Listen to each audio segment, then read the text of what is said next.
नमस्कार, जय हिंद दोस्तों। स्वागत है आपका अपने YouTube चैनल सारांश कंपटीशन क्लासेस के एकेडमी में। कि रख हौसला वो मंजर भी आएगा, प्यासे के पास हल्के समंदर भी आएगा, ना थक कर बैठ मंजिल के मुसाफिर, मंजिल भी मिलेगी और मिलने का मजा भी आएगा। तो प्यारे मित्रों, अपन इस श्रृंखला में बात कर रहे थे इतिहास की, और इतिहास की श्रृंखला में अपन ने पिछली क्लास में देखा था कि आपका जो मेवाड़ राजवंश है उसमें किस किस प्रकार कौन कौन सी रियासतें आपकी रही थी, राजपूतों की उत्पत्ति किस प्रकार से मानी गई है, और अपन ने एक शुरुआत कर दी थी और मेवाड़ राजवंश की। उसी शुरुआत को थोड़ी सी अपन आगे बढ़ाते हैं।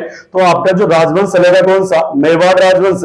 और यहाँ पे जो शाखाएं आती है आपकी वो कौन कौन सी आती है, गुहिल या सिसोदिया, कौन सी आती है, यानी मेवाड़ के अंदर आपकी गुहिल या सिसोदिया शाखा आती है। कौन सी, सिसोदिया शाखा आती है, राजवंश की शाखा आती है। अब यही से बात कर लो प्यारे मित्रों कि यह जो आपकी गुहिल और सिसोदिया शाखा है, इसे क्या बोला जाता है, यह संसार का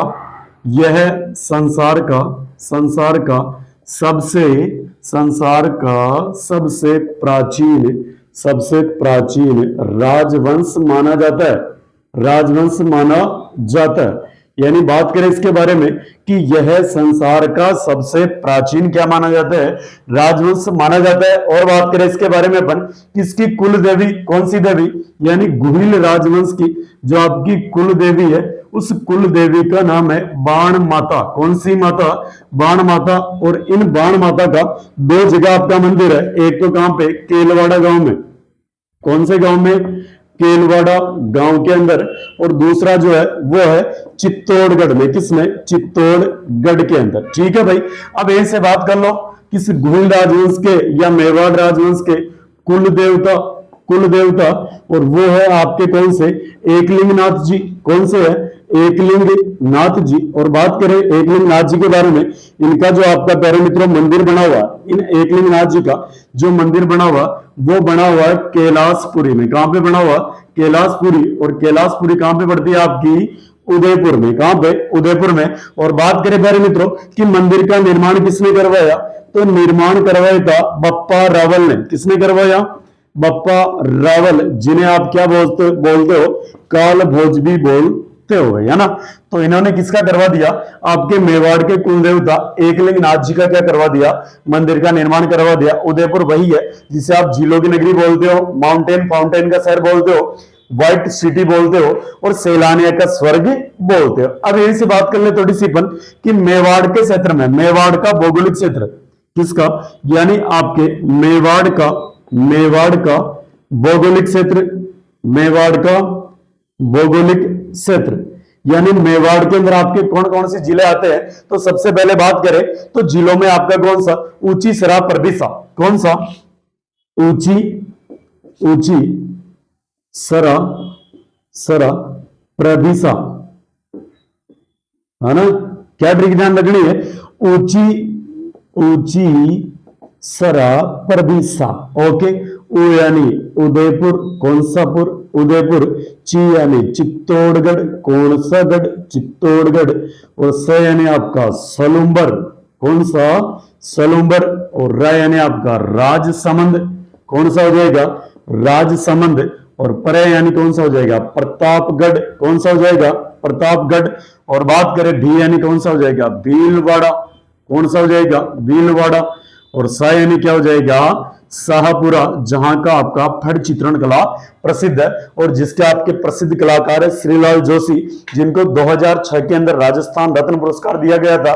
और बात करें कि इन्हीं की पत्नी का नाम था, श्रीलाल जोशी की पत्नी का नाम पार्वती जोशी, जिन्हें बोलते हैं भारत की प्रथम महिला फड़ चितेरी। आगे आ जाओ। तो ये हो गए अपने कि मेवाड़ के क्षेत्र में कौन कौन से जिले आते हैं। अब यहां से बात कर लो कि मेवाड़ राजवंश की, किसकी, मेवाड़ राजवंश की क्रमशः राजधानियां कौन कौन सी रही, राजधानियां कौन कौन सी रही थी, वह ना। यानी क्रमशः राजधानियां।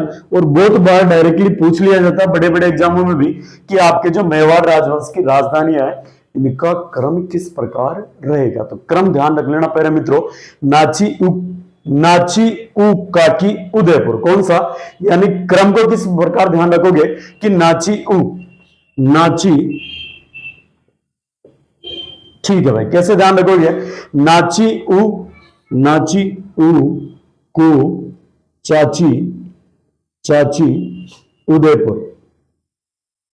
छोटी सी बात है भाई, आराम से ध्यान में रख लोगे, आराम से रख लोगे, है ना।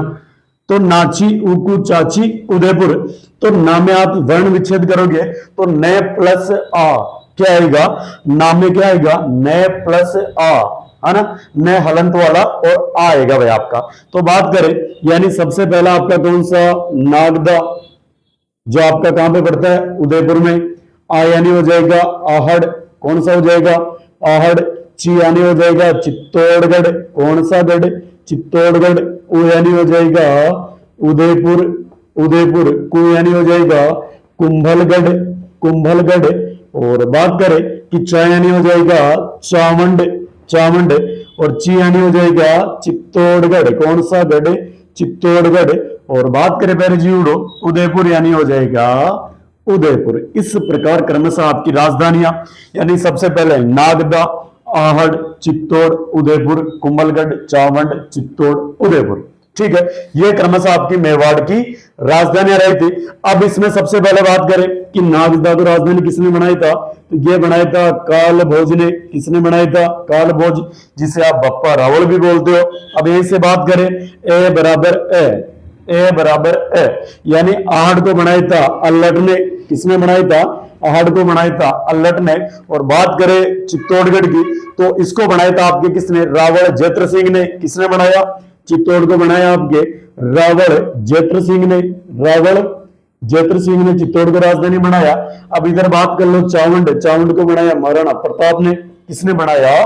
महाराणा प्रताप ने राजधानी बनाया। इस प्रकार अपन ने कुछ बातें देखी है गुहिल या सिसोदिया राजवंश के बारे में कि यह संसार का सबसे प्राचीन है। कुल देवी बाण माता है, केलवाड़ा में चित्तौड़गढ़ में मंदिर है, कुल देवता एकलिंग नाथ जी है, कैलाशपुरी उदयपुर में मंदिर है, बप्पा रावल ने निर्माण करवाया था। मेवाड़ की भौगोलिक परिस्थिति में अपन ने देखा था कि कौन कौन से जिले हैं? उदयपुर, चित्तौड़, सलूम्बर, राजसमंद, प्रतापगढ़, भीलवाड़ा, शाहपुरा। और मेवाड़ राजवंश की क्रमशः राजधानियां देखी थी, नाची उकू चाची उदयपुर, यानी नागदा, आहड़, चित्तौड़, उदयपुर, कुंभलगढ़, चावंड, चित्तौड़गढ़, उदयपुर। ओके, तो कुछ एक और देखे थे कि नागदा को कालभोज ने बनाया, आहड़ को अल्लट ने बनाया, चित्तौड़ को रावल जैत्र सिंह ने बनाया और चावंड को महाराणा प्रताप ने बनाया। इस प्रकार अपन कुछ बातें किसके बारे में? मेवाड़ राजवंश के बारे में। अब यहां से बात करें पहले जोड़ो अपन कि मेवाड़ को, किसको? मेवाड़ को प्राचीन काल में, कौन से काल में? प्राचीन समय में मेदपाट या प्रागवाट बोला जाता था। मेदपाट या प्रागवाट बोला जाता था।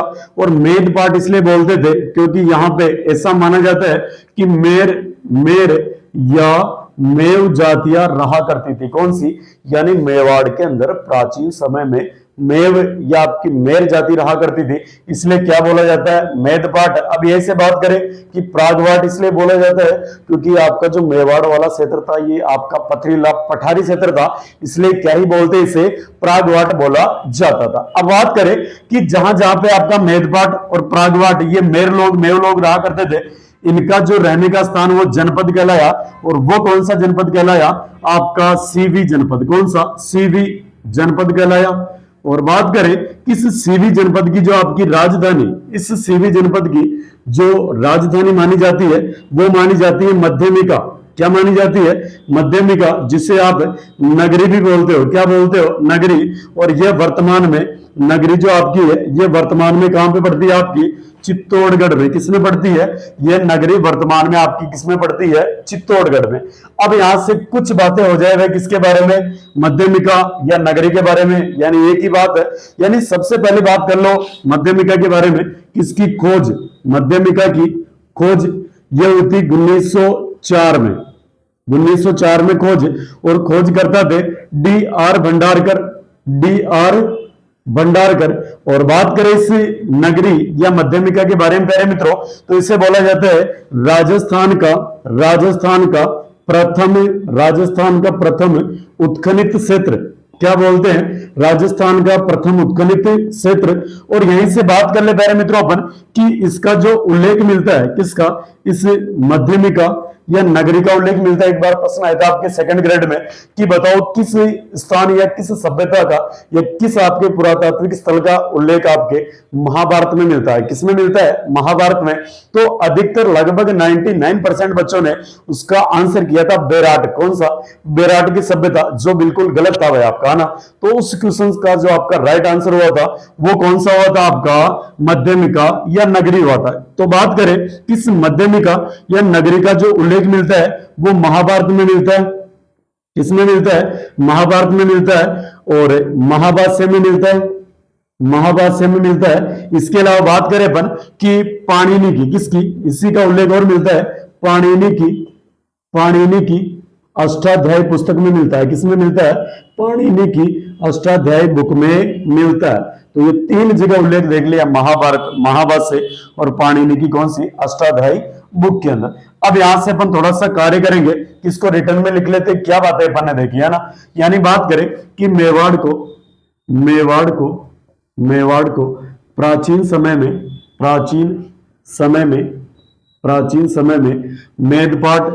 मेदपाट या प्रागवाट, मेरे साथ अच्छे से आप नोट्स वगैरह बना सकते हो, है ना।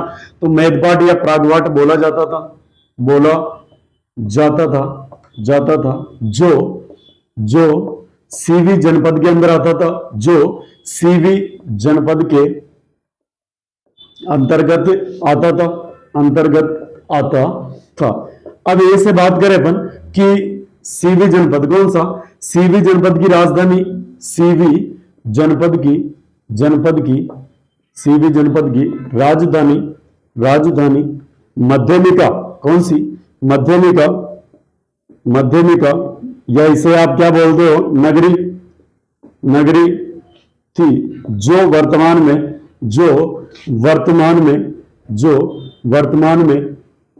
में चित्तौड़गढ़ में पड़ती है। किसमें पड़ती है? जो वर्तमान में चित्तौड़गढ़ में पड़ती है।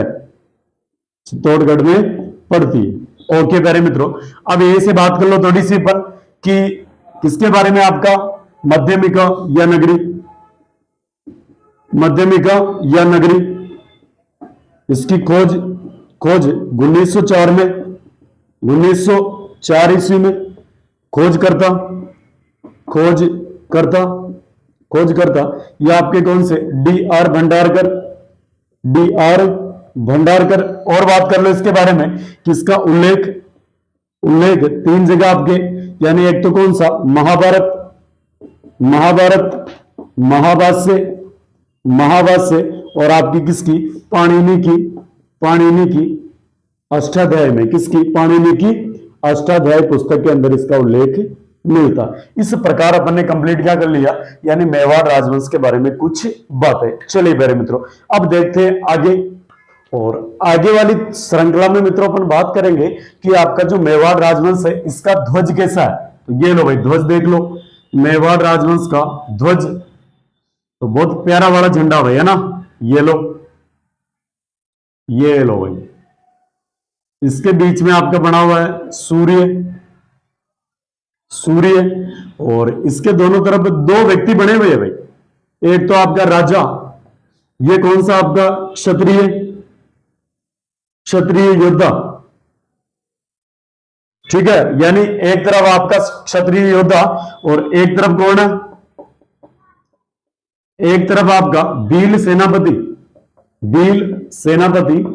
सेनापति, जिसका क्या नाम है? पुंजाजी।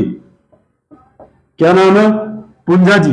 तो एक तरफ क्षत्रिय योद्धा और एक तरफ आपके कौन से? भील सेनापति पुंजाजी है।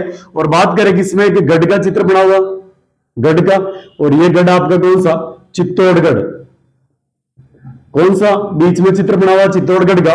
और इस मेवाड़ राजवंश का जो ध्वज है प्यारे मित्रों, इसमें एक लाइन लिखी हुई है, जो इनकी लाइन है, जिसे आप इनका ध्येय वाक्य बोल सकते हो। और ध्येय वाक्य कौन सा है? कि जो दृढ़ राखे धर्म की तो ही राखे करतार। कि यदि आप ईश्वर में आस्था रखते हो, यानी आपके जो खुदा उनमें आस्था रखते हो, तो ईश्वर कभी भी आपका, या जो खुदा आपका कभी भी बुरा नहीं होने देगा। यानी जिस जगह पे आपके इंसान काम में नहीं आएंगे वहां पे आपके कौन आएंगे, ईश्वर आके आपकी सहायता करेंगे। तो इनका कहने का मतलब क्या है कि जो धर्म के रास्ते पे चलता है वो वैसा भी संसार में कभी भी पीछे नहीं रहता, यानी जो दृढ़ राखे धर्म की तो ही राखे करता। ये किसका लोगो, आपके मेवाड़ राजवंश का लोगो है। अब ऐसे बात करें कि गुहिल वंश की जो उत्पत्ति मानी जाती है, गुहिल वंश की उत्पत्ति तो यहां से अपन ने पहले भी देख लिया था कि गुहिल वंश के या आपके राजपूतों की उत्पत्ति के सिद्धांत देख लिए थे। अब अपन यहां से बात कर रहे हैं कि गुहिल राजवंश की उत्पत्ति किस प्रकार हुई है। तो कोई मेन एक दो व्यक्ति है जिन्होंने क्या बोला उसके बारे में अपन थोड़ा सा देख लेते। तो प्यारे जीवड़ो, यहां से अपन बात करें कि जो गुहिल राजवंश है, कौन सा है, गुहिल राजवंश, इसकी कुल शाखाएं ये मानी जाती है 24 कितनी मानी जाती है, 24 शाखाएं मानी जाती है। और बात करें कि सबसे पहला व्यक्ति था अबुल फजल, कौन सा, अबुल फजल। इस अबुल फजल ने बोला है कि आपके जो गुहिल है, कौन है ये जो आपके गुहिल है, ये ईरान के शासक, कहां के शासक, ईरान के शासक नौशेखा आदिल की संतान है। किसकी संतान है, ईरान के शासक नौशेखा आदिल की संतान है। यानी बात करें सबसे पहले अबुल फजल के अनुसार, अबुल फजल, और इन्होंने क्या बोला है कि आपके जो गुहिल है, गुहिल ईरान के शासक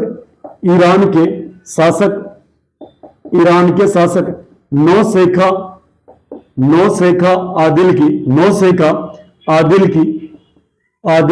संतान, नौशेखा आदिल की संतान है। ऐसी बात कौन बोलता है, अबुल फजल। अब भाई साहब जैसे अबुल फजल ने मत दिया, एक व्यक्ति हो रहा है कर्नल जेम्स टोड। कौन आया, कर्नल जेम्स टोड, क्योंकि इन्हें बोला जाता है राजस्थान के इतिहास के पिता। तो इन्होंने हर जगह क्या दिया, अपना मत दिया। इन्होंने बोला कि देखो भाई बात ऐसी नहीं है, बात ऐसी कतई नहीं है, क्योंकि आपके जो गुहिलादित्य वो आए थे, उनके बाप कौन आए थे, पिताजी, और शीलादित्य वो आए थे वैसा गुजरात के वल्लभी के। तो ऐसे कैसे बोल सकते हो उनको आप। चलो तो वैसा कर्नल जेम्स टोड ये क्या बोलते हैं कि गुहिल गुजरात के वल्लभी, गुजरात में कौन सी जगह पड़ती है, वल्लभी के शासक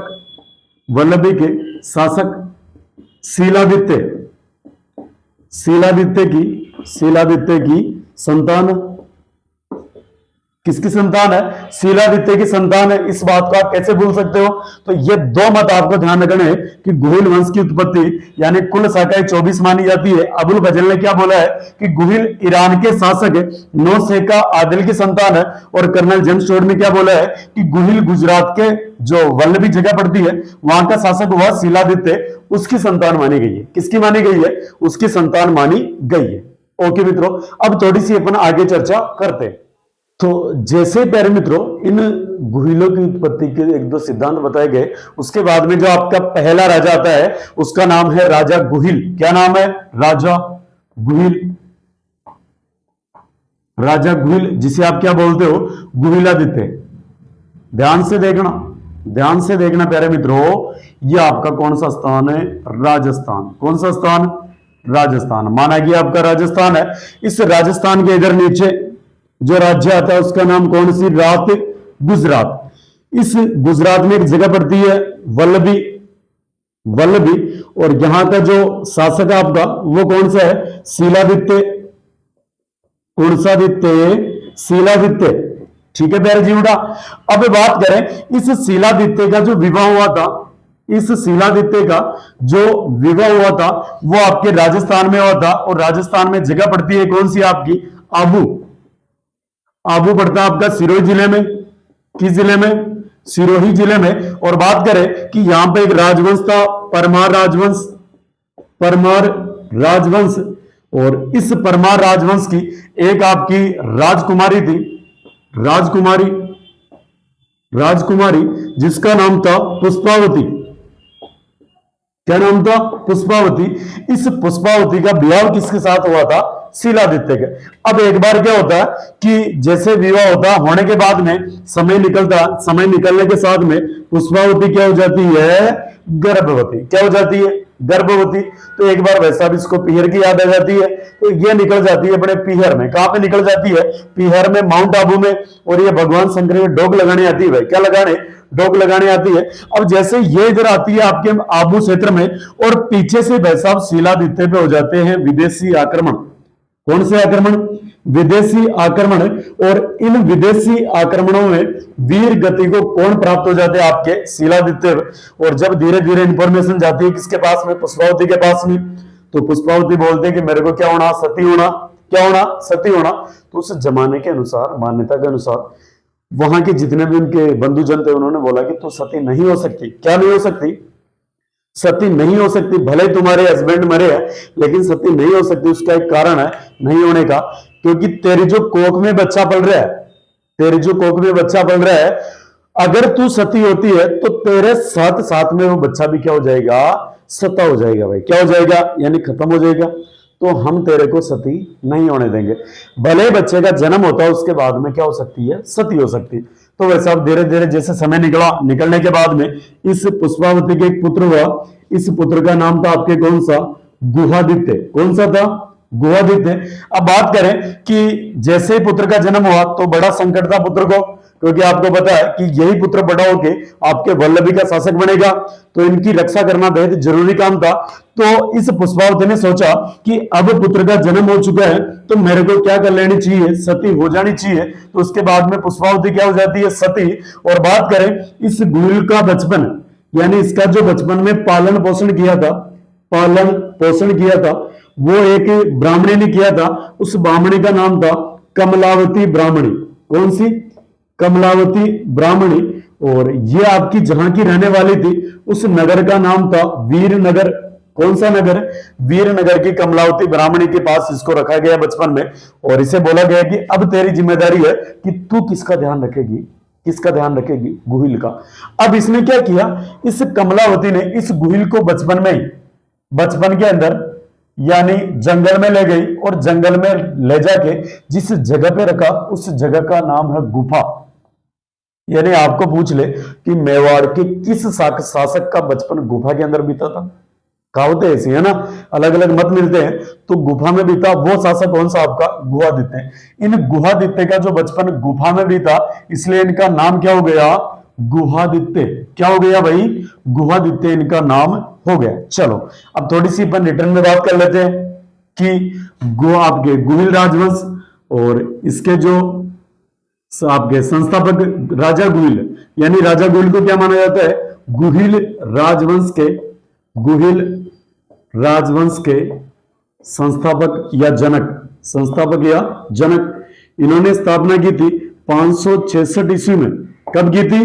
566 ईस्वी में। बात करें इनके पिताजी का नाम, पिताजी का नाम, और यह था आपका कौन सा? शिलादित्य।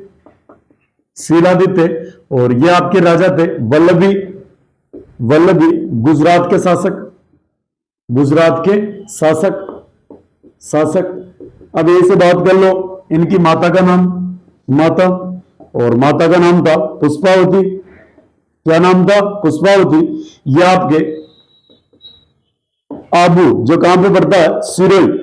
सिरोही यानी आबू की, आबू की परमार राजकुमारी थी, परमार राजकुमारी थी, आबू की परमार राजकुमारी थी।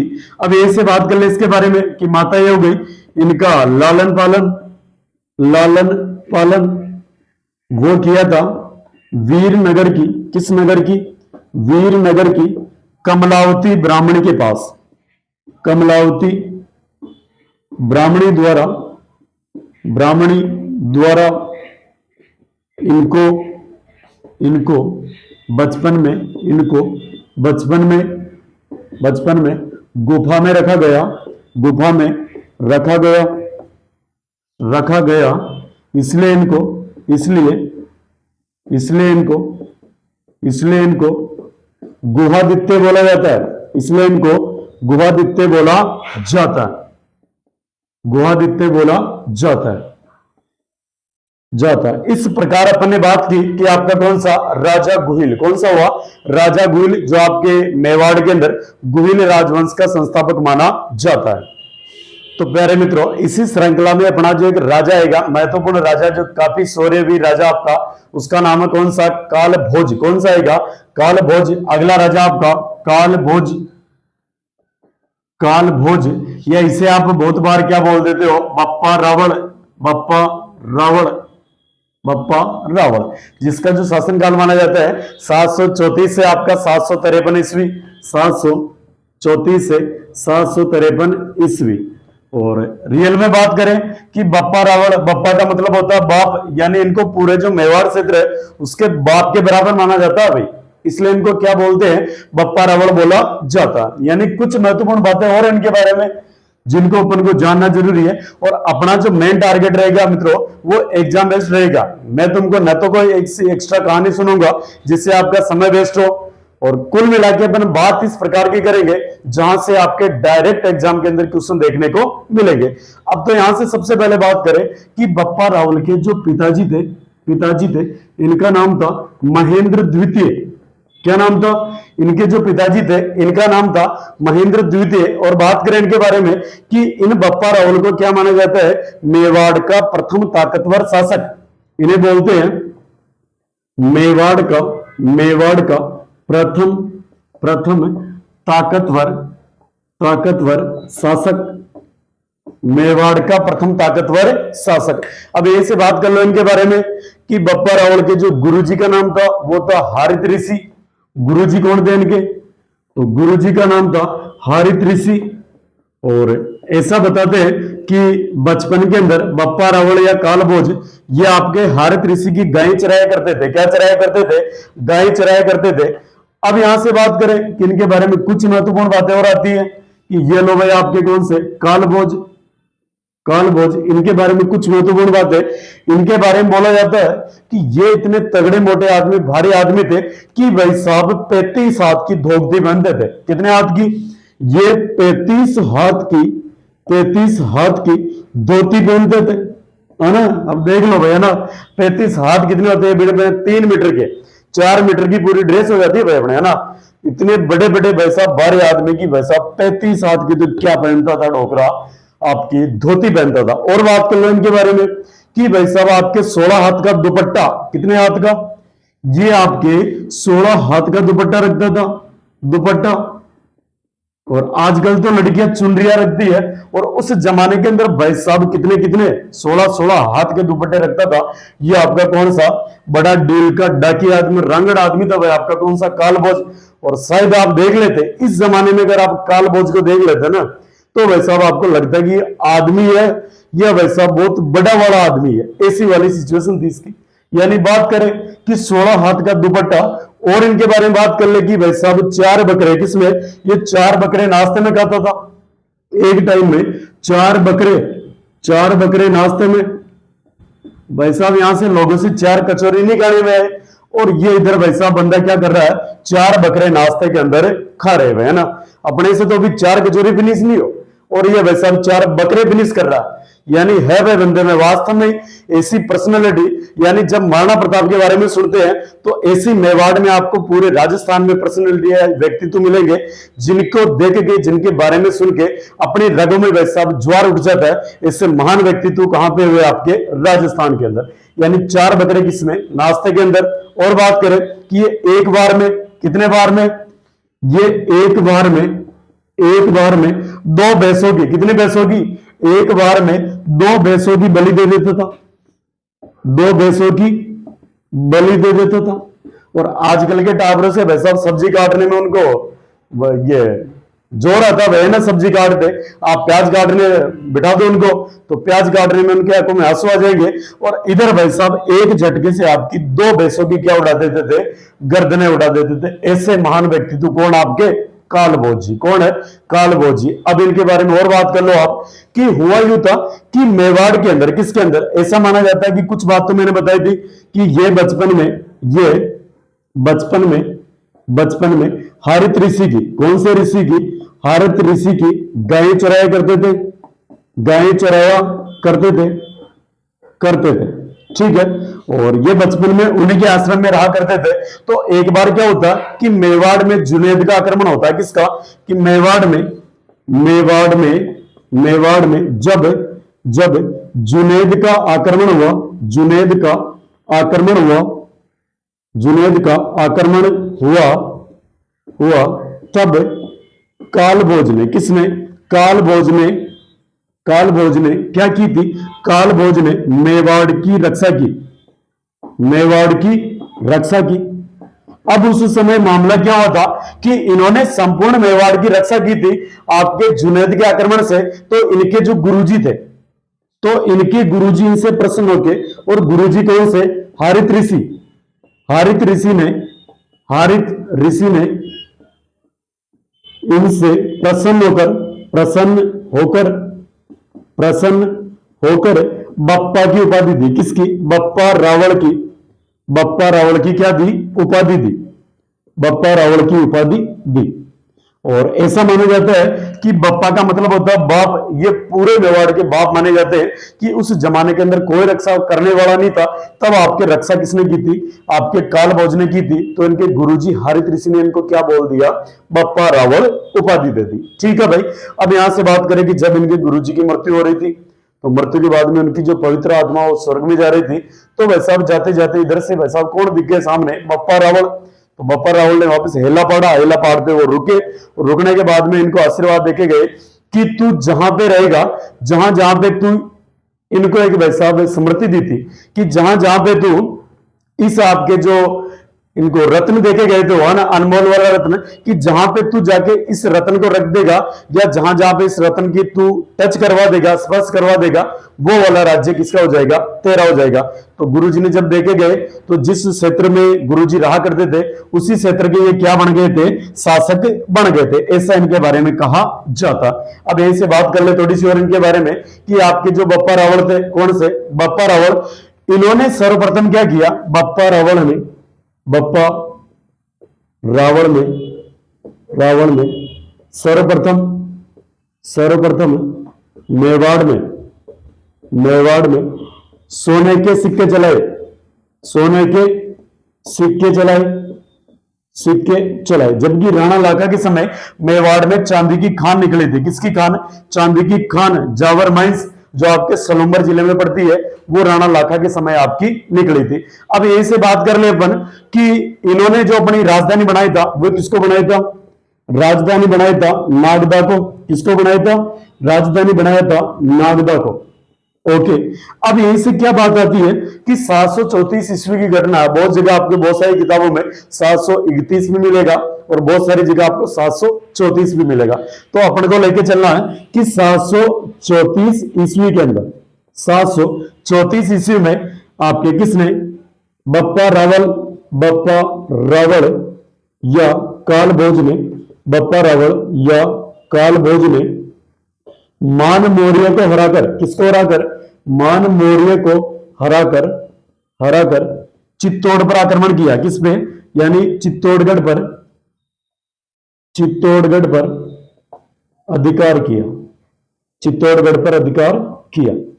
और बहुत सारी मान्यता के अनुसार ऐसा माना जाता है कि जब आपके बप्पा रावल या कालभोज, इनके समय हुआ क्या था कि 734 में आपके जो मान मौर्य थे वो आपके चित्तौड़गढ़ के शासक थे। तो उस समय हुआ क्या था कि जो आपके बाहरी आक्रमणकारी आए थे वे कौन से आपके, यानी 712 के अंदर, कब, 712 के अंदर एक आपका मुस्लिम आक्रांता था जिसका नाम था मोहम्मद बिन कासिम। कौन सा, मोहम्मद बिन कासिम। इसने क्या किया, अरब पे आक्रमण कर दिया, अरब आक्रमणकारी। तो इसने भाई साहब धीरे धीरे आक्रमण करते करते इसने अगला टारगेट किसको बना लिया था, मोहम्मद बिन कासिम ने अगला टारगेट बना लिया था 1712 के बाद में, किसको, चित्तौड़ को। किसको बना लिया था, अब चित्तौड़ वालों को लग गया था कि वैसा वैसे पहले ढीला ढक्कन आदमी बैठा है यहाँ पे चित्तौड़ में जिसका नाम मान मौर्य है। और ऐसा माना जाता है कि इतिहासकार बताते हैं कि इसी मान मौर्य का जो भांजा था, इसी मान मौर्य का जो भांजा था वो बप्पा रावल माना जाता है। कौन माना जाता है, तो उन्होंने वैसा बप्पा रावल को इन्वाइट किया कि आप नागदा से आओ और किस पे आक्रमण करो, चित्तौड़ पे करो और चित्तौड़ की रक्षा करो। क्योंकि आपके बप्पा रावल ने पहले भी मेवाड़ की रक्षा जुनैद से की थी। किससे की थी, जुनैद से। तो इसी बात से प्रसन्न हो गए भाई साहब आपके बप्पा रावल ने किस पे आक्रमण किया, यानी आपके मान मौर्य पे आक्रमण किया और लगभग 1734 में चित्तौड़गढ़ किले पे क्या कर लिया, अधिकार कर लिया, ऐसी बात इनके बारे में मिलती है। अब इनके बारे में कुछ बात और कर लेते हैं कि आपके जो बप्पा रावण ने निर्माण कार्य, बप्पा रावण का निर्माण कार्य तो इन्होंने किसका निर्माण करवाया था? एकलिंगनाथ मंदिर का निर्माण करवाया था। और यह मंदिर पड़ता है आपका कैलाशपुरी में। किसमें पड़ता है? कैलाशपुरी। और कैलाशपुरी कहां पे पड़ती है? आपकी उदयपुर में। और इन्हें क्या बोला जाता है? एकलिंगनाथ जी को आपके मेवाड़ राजवंश के कुल देवता बोला जाता। अब इनका एक लास्ट वाला प्रश्न और रहता है कि आपके बप्पा रावण की छतरी कहां पे है? बप्पा रावण की छतरी, तो प्यारे मित्रों ये छतरी आपकी कहां पे पड़ती है? नागदा उदयपुर में। कहां पे पड़ती है? नागदा उदयपुर में आपकी यह छतरी पड़ती है। तो इस प्रकार करके कुछ महत्वपूर्ण बातें किसके बारे में, यानी आपके महत्वपूर्ण जो शासक रहे हैं काल भोज या बप्पा रावण। तो अंत में मित्रों यही कहना चाहूंगा कि तू हंस तू मुस्कुरा तू रोना कम कर दे, तू हंस तू मुस्कुरा तू रोना कम कर दे, तू जिंदा है जिंदगी की नाक में दम करते। तो आशा और उम्मीद करता हूं प्यारे मित्रों कि यह जानकारी आपको बेहद अच्छी लगी होगी। और अगर अच्छी लगी है वास्तव में तो अपने सभी दोस्तों के साथ शेयर करें और चैनल को सब्सक्राइब करें और लाइक करें। धन्यवाद मित्रों।